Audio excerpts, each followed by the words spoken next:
In today's iPhone video, I want to show you 5 different iPhone settings that you should turn off or change right now. The first one is background app refresh. Let's go to the settings app here, and we want to go down here to general, click on that. And then under general, there's an option here called background app refresh.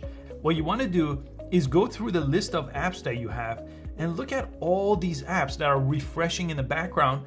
And in almost every case, that does not need to happen. So you could actually turn some of those off if you don't want them to use up any energy, battery, or processing power of your phone. Now the next one is also under settings. So we're gonna go into settings here. And this one is turning off location services, but I want you to turn it off for individual apps again.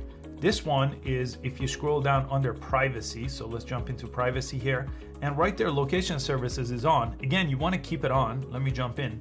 We don't want to turn off location services because then a lot of different apps like maps are not going to work. So I'm going to leave that on. All these apps that basically say always, a lot of them you want to turn off.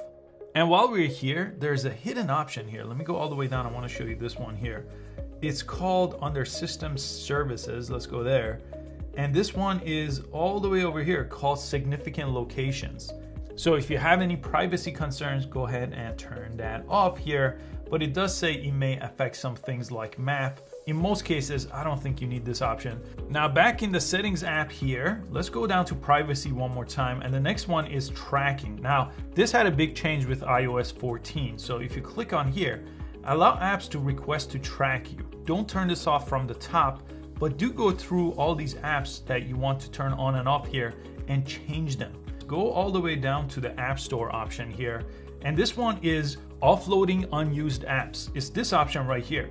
Basically what this does is it automatically removes apps that you don't use, but it keeps all the documents and data related to the app. Offloads it, saving you storage, but keeps your documents in there. So if you open the app, everything you've done in the app is still there.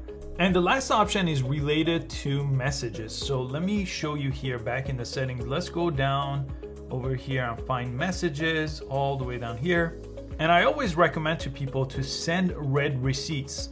This basically, when you send a text message and the other person reads that text message, it tells you that they read it underneath instead of saying delivered. So I recommend you turn this off. So when you read a text message and you don't have time to reply, people don't get upset that you're not replying because you did read it, and then it notify them that you read it, but you didn't have time to reply.